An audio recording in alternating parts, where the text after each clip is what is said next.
देखिए, जहाँ तक स्टॉक पोजीशन की बात है, स्टॉक सफिशिएंट है फूड सप्लाईज़ के पास। पिछले साल भी लॉकडाउन हुआ था तो हमने पूरी कोशिश की लोगों के घरों तक राशन पहुंचाने की। हमारे मुलाजमीन ने दिन रात काम किया और घर घर राशन पहुंचाया।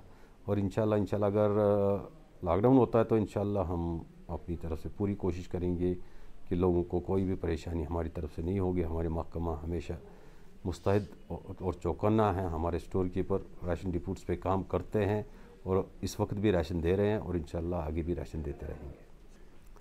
देखिए, यहाँ पे अगर हम एसओपीज़ की बात कर रहे हैं तो मैं इस वक्त ये मान के चलता हूँ कि ना तो सरकार सही तरह से इस पर कोई इक़दाम कर रही है और न ही आवाम की तरफ से इसमें कोई रद्दअमल देखने को मिल रहा है।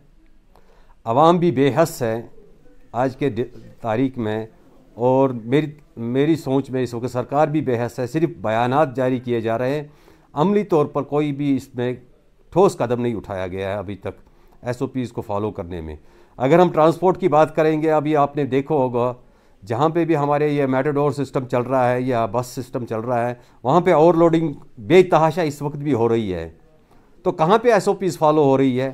ट्रैफिक पुलिस के सामने ऐसा हो रहा है और जो भी एहलकार इसके लिए जिम्मेदार है उनके सामने हो रहा है, और आप एसओपीज़ की बात कर रहे हैं। तो राशन डिपो पे उतना कोई ऐसा मसला है नहीं कि वहाँ पे इतना मतलब लोगों का इल्ज़ाम नहीं होता है। आज के डेट में हम पूरा महीना राशन डिपो चालू रखते हैं और लोग आते हैं, आराम से राशन लेते हैं। हाँ, अगर कहीं कहीं पे रश होगा तो मैं ऑलरेडी अपने स्टोर कीपरों से और जो हमारे एपी शॉप डीलर है उनसे हमने पहले ही बात की है कि रश जमा ना होने दिया जाए किसी भी राशन डिपो पे। अगर कहीं पे रश जमा होता है तो उनको डिस्टेंस बना के एक एक करके उनको राशन दिया जाए। देखिए, ये सवाल ही सिरे से गलत है कि 3.5 किलो चावल की जो बात आपने की है, ये कहीं पे कोई ऑर्डर नहीं है, बल्कि under national food security act इस वक्त 5 किलो के हिसाब से राशन अजरा किया जाता है।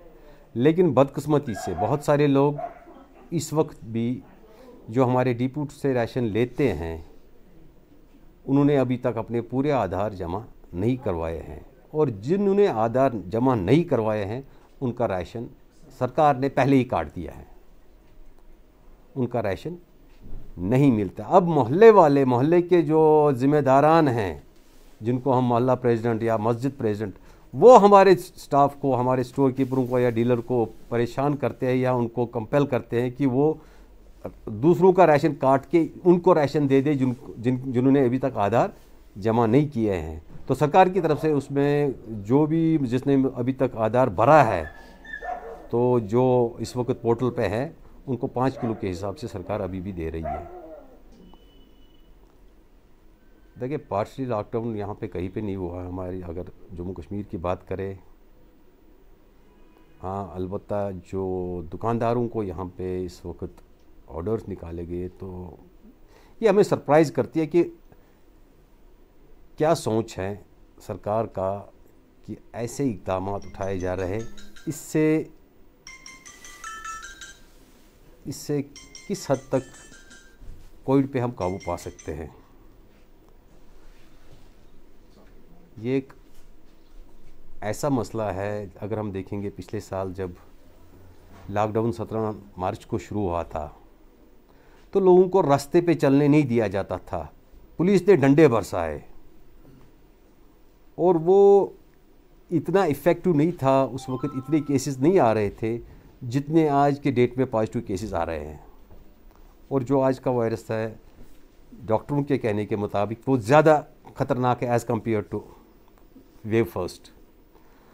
तो इसमें या तो सीधा लॉकडाउन लगाना चाहिए था ताकि इसमें इस चेन को कहीं ना कहीं पे ब्रेक किया जाए, वरना आज एक दुकान खुला है तो दूसरा बंद है, तीसरा खुला है, तो इससे मुझे समझ में नहीं आता कि क्या फ़र्क पड़ेगा, कहाँ पे चेन रुक रही है।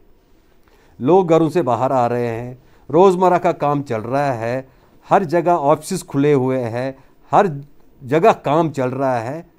तो सिर्फ दुकानदारों को कहना कि आज ये दुकान बंद रहेगा, कल वो खुली रहेगी, कल वो बंद रहेगी, कल ये खुली रहेगी, इससे मुझे नहीं लगता है कि कोई भी मतलब आवाजाही में कोई भी फ़र्क पड़ेगा। तो मेरी यही गुजारिश होगी सरकार से, आपकी वसादत से, कि एक ठोस कदम आज के डेट में हम देख रहे हैं कि एडमिनिस्ट्रेशन इस वक्त, जो अभी आपने 2 दिन पहले की बात अगर हम करेंगे, यहाँ पे हमारे जो डिविजनल कमिश्नर साहब पीके पॉली साहब हैं, उन्होंने एक स्टेटमेंट दिया था, तो उन्होंने भी लॉकडाउन के बारे में यही कहा था कि लॉकडाउन नहीं होगा फ़िलहाल। तो लेकिन जो उन्होंने गाइडलाइंस बताई थी, तो हम खुद ही उसकी धज्जियाँ उड़ा रहे हैं, उसको मजाक बनाया गया है। तो मेरी तवक्का है इंशाल्लाह सरकार इस पे संजीदगी के साथ गौर करेगी। दिन ब दिन केसेस बढ़ते जा रहे हैं, इसको संजीदा लेने की ज़रूरत है। आवाम से भी मेरी गुजारिश है कि आवाम भी मेहरबानी करके अपने और अपने अहलो अयाल का ख्याल करके, अपनी सोसाइटी का ख्याल करके, मेहरबानी करके मास्क का इस्तेमाल करें।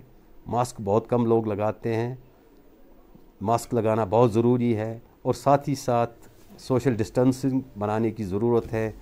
इस वक्त रमज़ान का मुतबरक महीना चल रहा है, जोग दर जोग लोग मस्जिदों में जाते हैं इबादत के लिए, नमाज़ पढ़ने के लिए।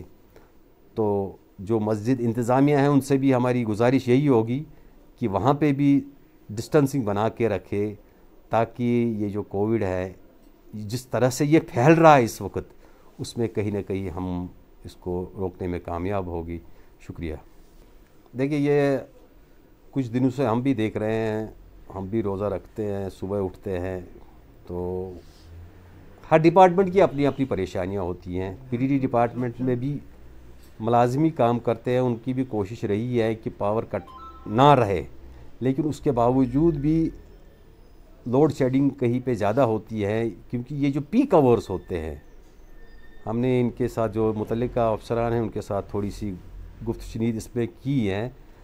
तो ये पीक आवर्स होते हैं, जैसे हम शहरी की बात करेंगे तो शहरी में हर एक यूज़ करता है, हीटर्स यूज़ करते हैं या बाकी जो इंस्ट्रूमेंट हैं, इलेक्ट्रॉनिक इक्विपमेंट्स हैं, उनको यूज़ करते हैं। तो कट ऑफ करना पड़ता है, लेकिन फिर भी 2-3 दिनों से कोशिश जारी है उनकी, और मुझे तवक्का है इंशाल्लाह इस चीज़ को वो देख रहे हैं और उन्होंने हमसे वादा किया है। तो इंशाल्लाह ये 1-2 दिनों में ये जो कटौती हो रही है पावर की, वो बंद हो जाएगी।